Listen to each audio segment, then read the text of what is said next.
Hello friends of flight simulation, welcome back on board. Today I would like to dedicate myself especially for the beginners in X-Plane. I always notice that after installing X-Plane, beginning simulator pilots sit eagerly in front of the monitor and immediately want to conquer the skies. I know this. I was once a beginner in flight simulation myself, but I have the advantage that due to my professional situation, aviation background knowledge is available. In this video, I will try to use as few technical terms as possible and put myself in the situation of the newcomer. I recommend that anyone who has never flown an airplane before should first visit the X-Plane flight school and complete all the chapters. You don't need to take off with a tailwheel airplane, you can do that later. For the control, you should use a joystick or a yoke. Controlling with the mouse is also possible, but it's very unrealistic and not fun. If you also have pedals for the rudder, then the flight experience becomes even more realistic.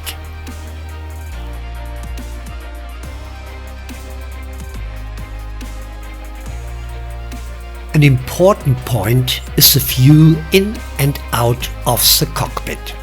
X-Plane offers the possibility to save 10 views, which you can then quickly recall at the push of a button.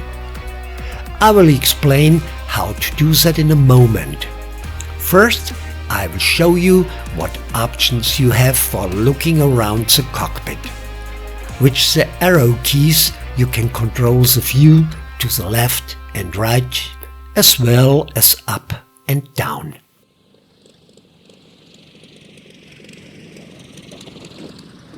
And with comma back and dot forward.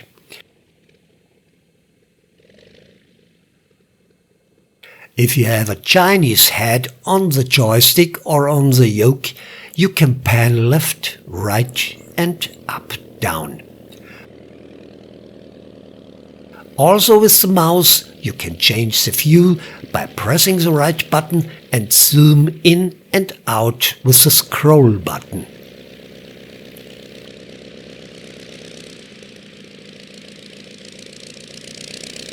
And now to the view settings. For the pilot's view, you should set a position in which the control horn is centered in the monitor, just like you sit behind the steering wheel in the car. And now adjust with arrow up or down and comma or dot so that you see the top of the cowling, the engine cover and a part of the instrumentation. It's best to set it so that you can still read the instruments. Now save this view by pressing the control key and the 5 in the numeric keypad. You can use any other number, everyone is free to do so. For me, the pilot view is the central view and therefore the 5.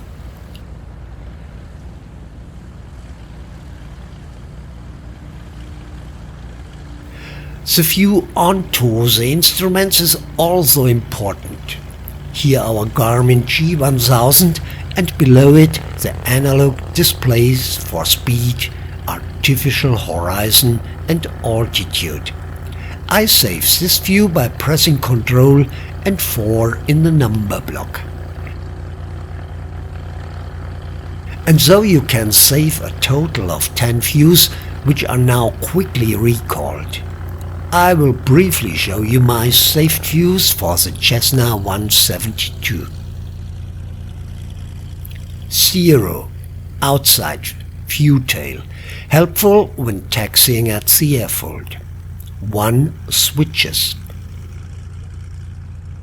2. Throttle, mixture, trim, fuel selector, flaps, everything in view. 3. The MFD multifunction display in large and therefore clear. 4. both monitors and analog standby instruments. 5. Pilot view. 6. Co-pilot view. 7. Window on the left. 8. Primary flight display PFD in large. 9. Window right. You should definitely do this because it makes flying much easier, or you invest in a head tracking system like Track IR. So much for the views.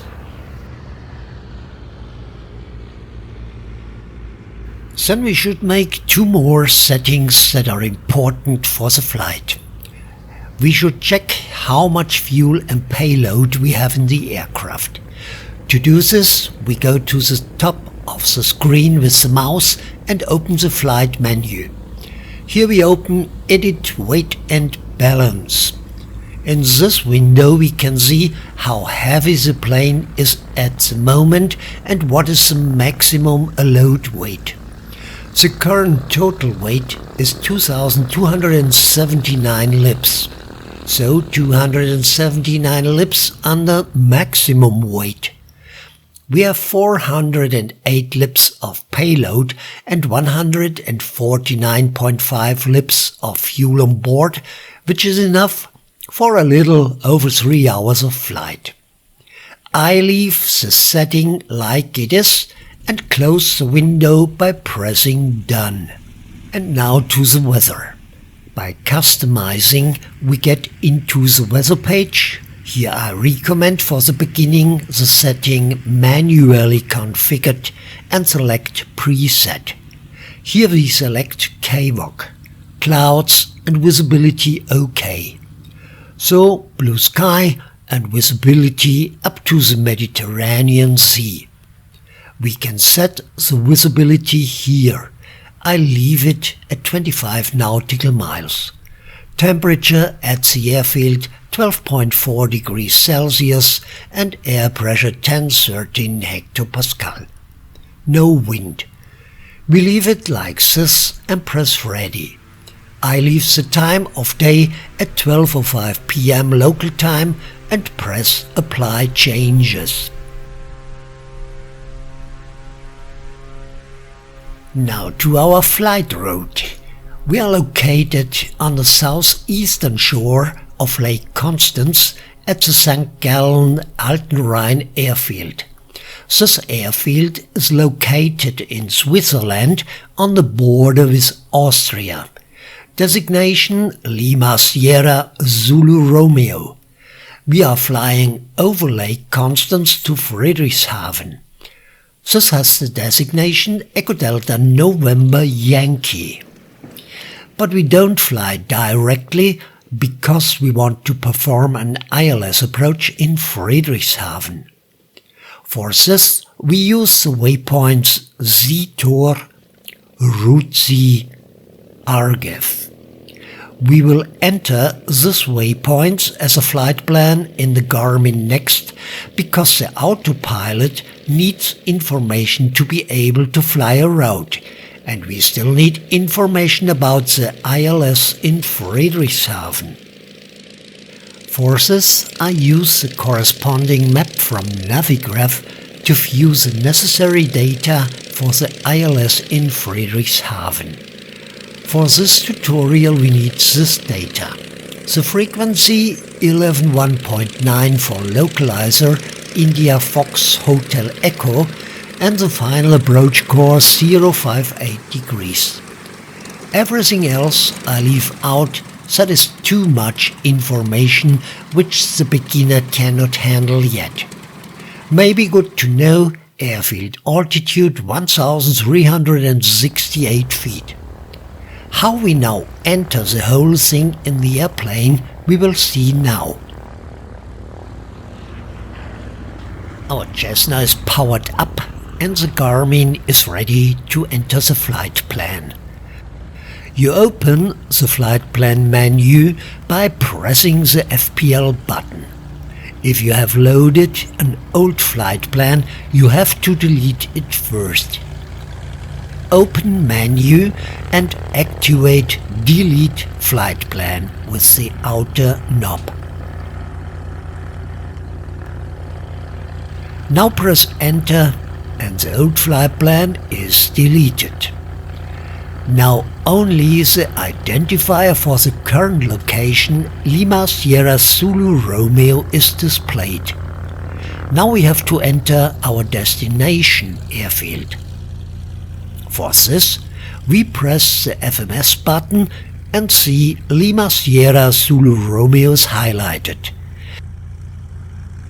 We turn the outer wheel and can now enter Echo Delta November Yankee. We now turn the inner small knob to the letter E like Echo.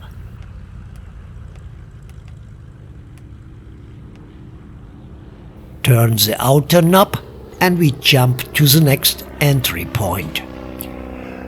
So we now enter the complete airfield identification and confirm with Enter twice.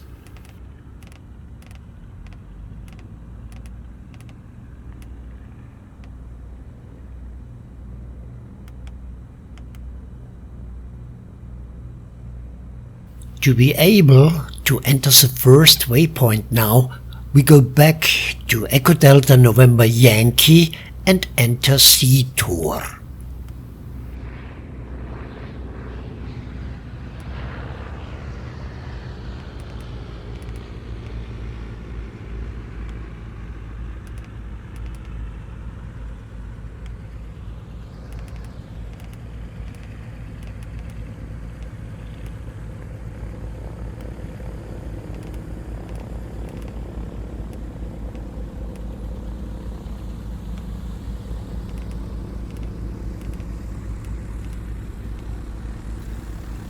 Enter twice and continue to the next waypoint Route C.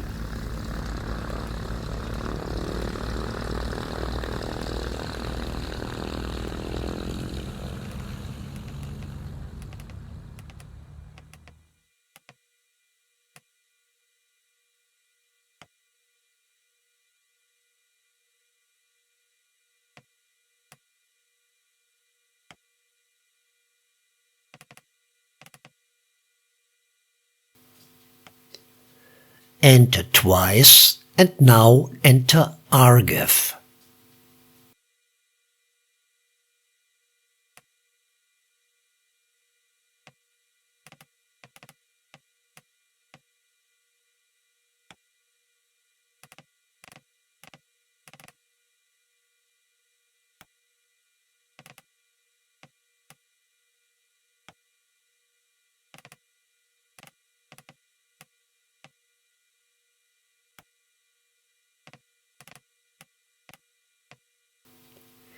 Two times enter and our flight plan is ready.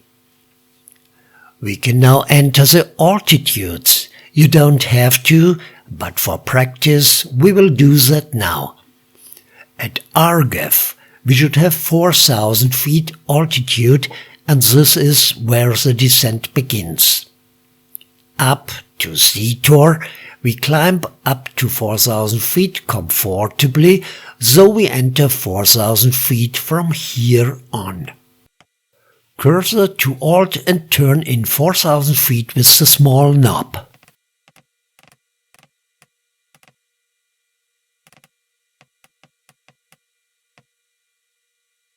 And enter.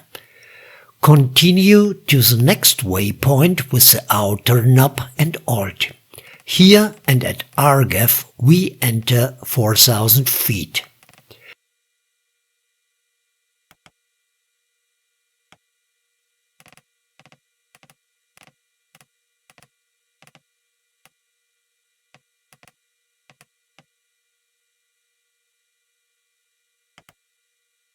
Now back to Lima Sierra Zulu Romeo and FMS button pressed. At the PFD we now turn in 4,000 feet altitude. The thousands with the outer Alt knob, the hundreds with the inner knob.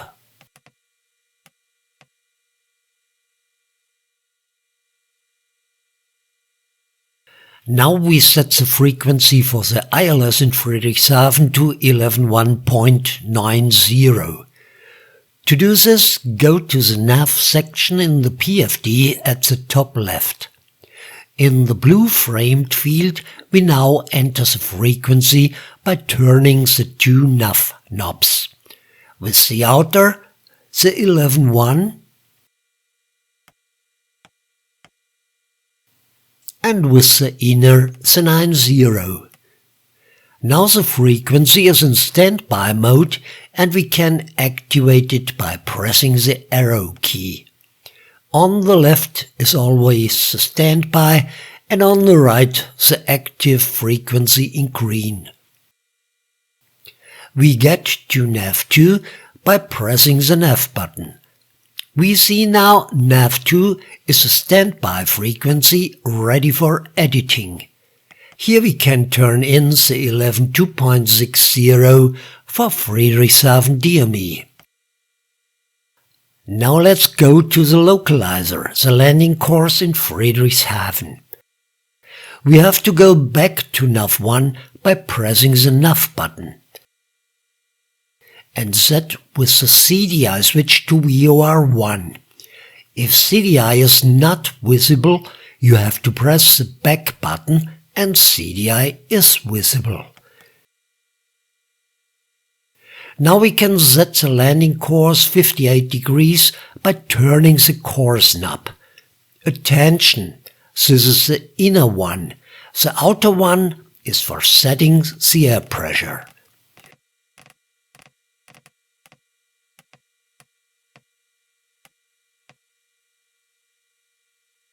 In the lower bar of the PFD, we now activate the function BRG1 by pressing PFD. With BRG1, when we receive the station, we see the distance to the station, the identifier, in this case India Fox Hotel Whiskey for Friedrichshafen ILS. When explaining the views, I forgot to mention that if the control horn obscures the view of the switches or the instruments, you can make it invisible and visible again by clicking on this cover. So, I know many are already impatient, waiting for me to finally fly. Therefore, I will not describe the starting process and fast forward the video until I reach the taxiway holding point of runway 28.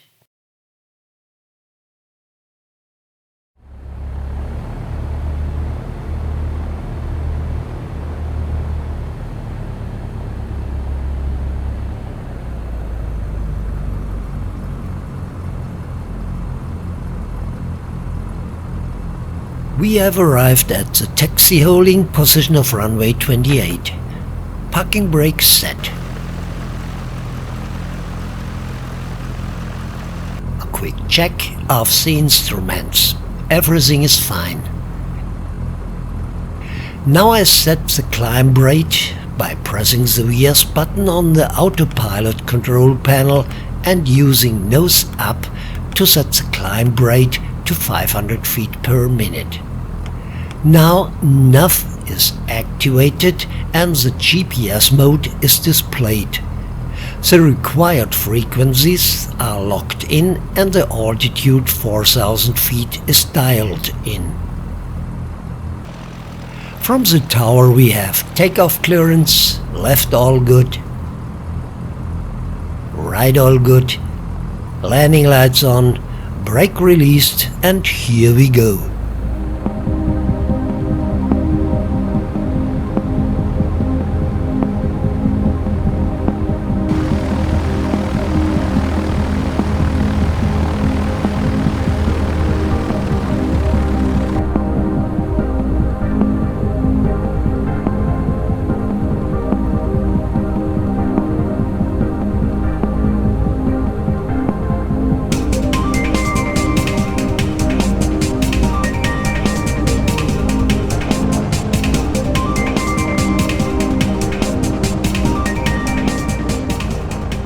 The runway is 1,455 meters long. We do not need flaps. Aligned on the center line, heading pointers synchronized.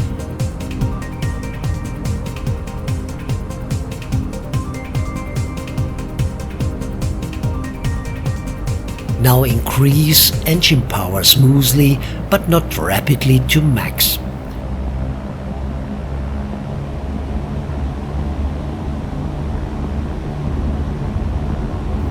Airspeed indicator is active, keeps the plane on the center line, and at about 65 knots we take off.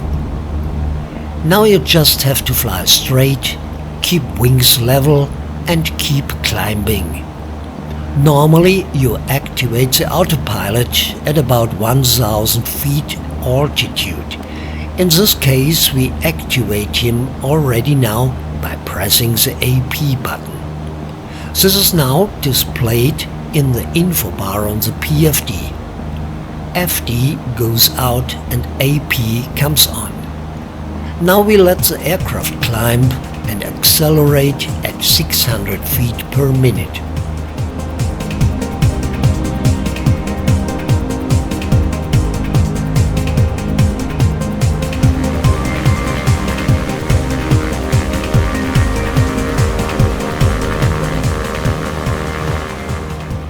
The Garmin G1000 gives us all the information the pilot needs for the flight.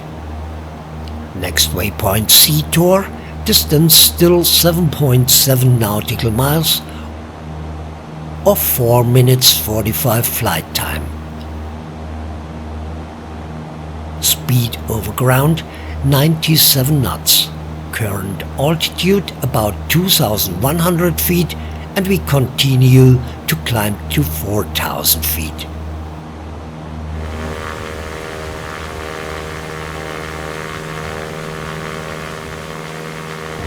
I'm going to shorten the video a bit so it doesn't go on too long, but I will of course mention and show everything that will be important to you.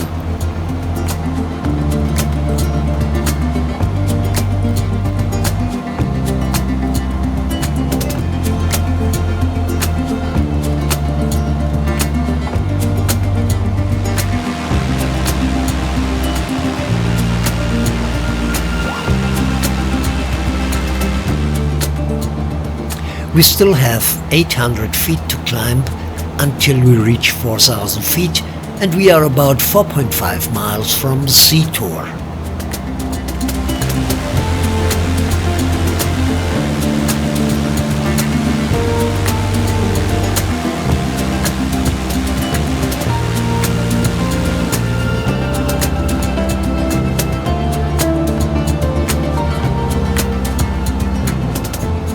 In a moment we will have reached 4000 feet and the autopilot will stop climbing and then holds at altitude. 2.8 miles to Seator.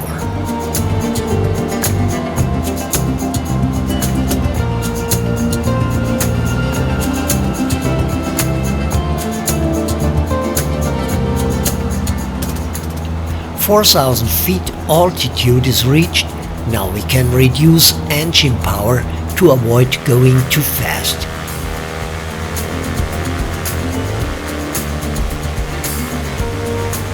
In the meantime, we also have contact with ILS Friedrichshafen, from which we are still a little more than 12 miles away.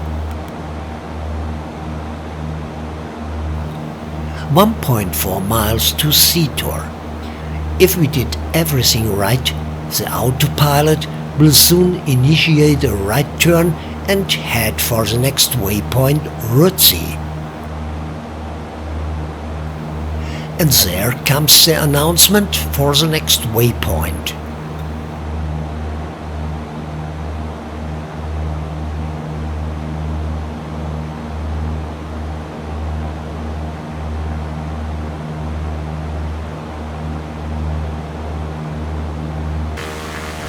Great, everything is going as planned. If you can someday fly as exactly as your autopilot colleague, then you will certainly have a lot of fun flying.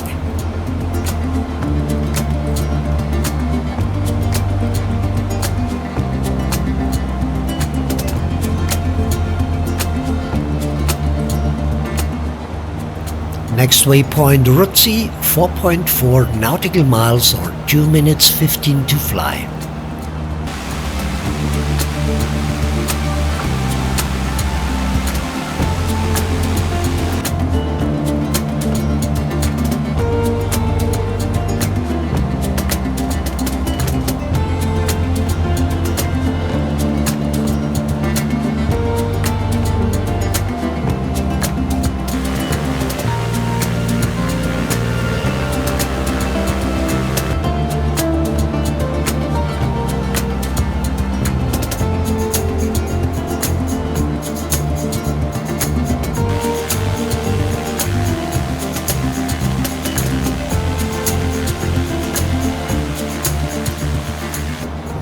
.5 nautical miles to go to Ruzzi, and here comes the announcement for right turn to 57 degrees in 10 seconds.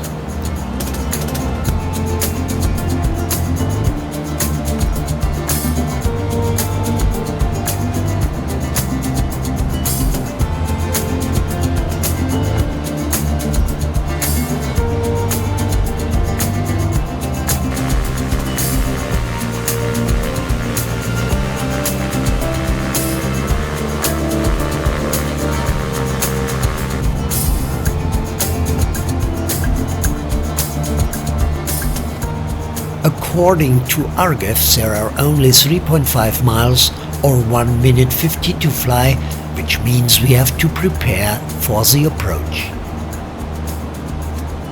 In front of us, on the northern shore of Lake Constance, you can already see Friedrichshafen Airfield.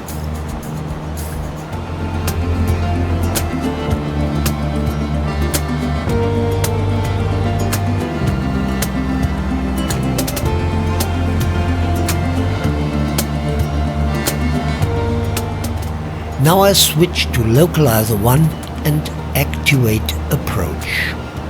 In the PFD, the display changed from GPS to lock and GS for glide slope came on. Landing light is on. Here again is the approach chart ILS or lock runway 06. When RGAF is reached, the descent begins from 4,000 feet to 1,355 feet.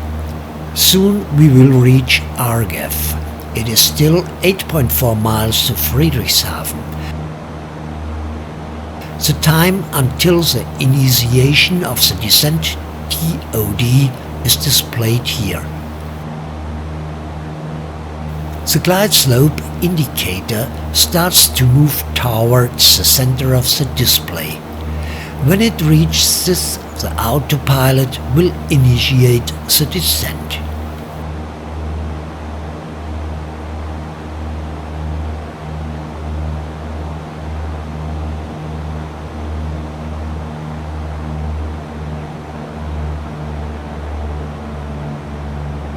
Wonderful! Descent is initiated and we now have to reduce engine power to match the speed of the approach. The descent speed is 500 feet per minute.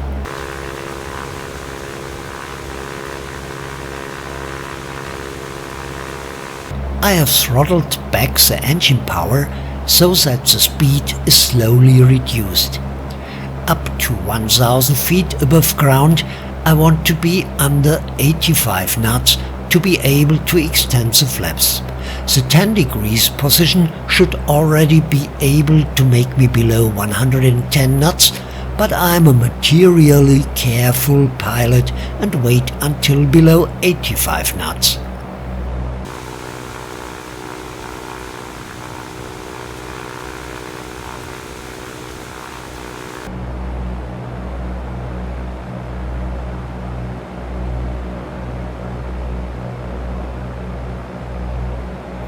We are in the middle of the lake and thus back in German airspace.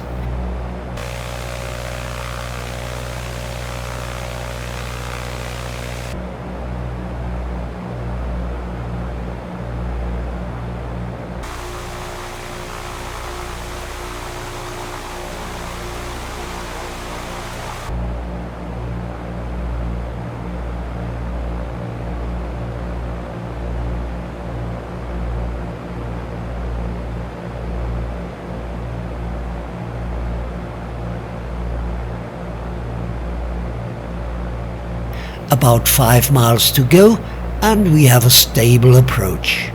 Everything is in the green.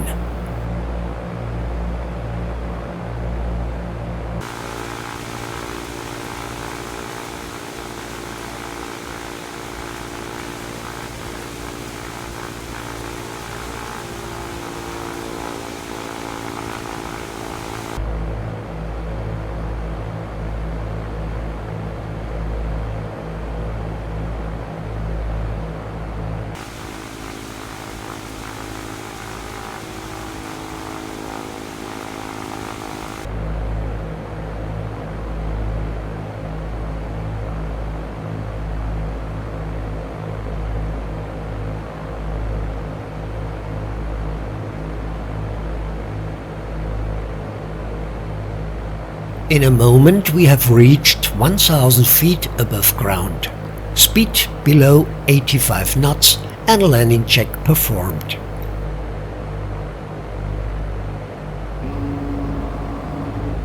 Flaps 10 degrees. Now increase engine power because we are losing speed due to the increased drag of the flaps.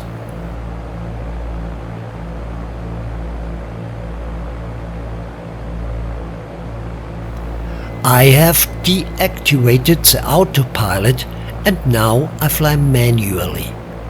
You can of course wait as long as you like, but I would recommend you not to wait until touchdown. Now I didn't mention where to disable the autopilot. You have to press here. I do this on my yoke.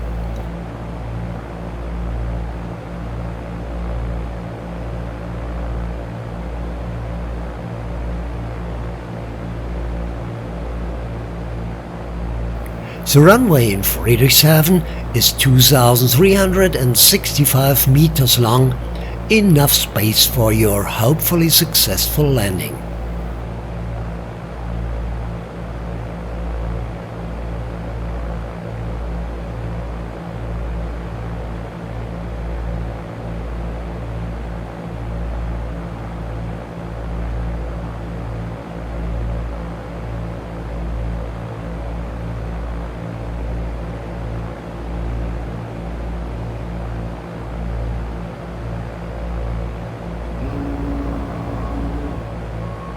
Flaps 20 degrees.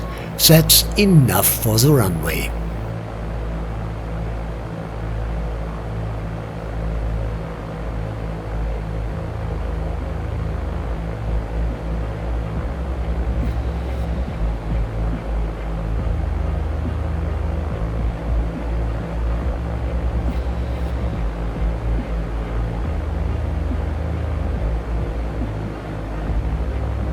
Nose a little bit up, flaring.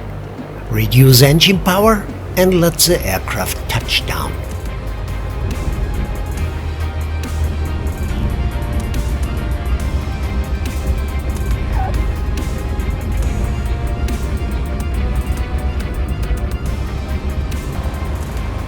That was it. We have successfully performed an ILS approach. I hope I could give you some useful tips for flying. Should you now perform this flight independently as a solist, I wish you from the bottom of my heart many happy landings. If you have any question about this topic, I will be happy to answer them if I am able to do so. Now I bring the Cessna to the parking lot and enjoy the day at Lake Constance. Oh yes, if someone thinks now to have to tell me that is not Cessna but Cessna, I and many of my other fellow pilots will not change and stay with Cessna. Thanks for the ride and bye.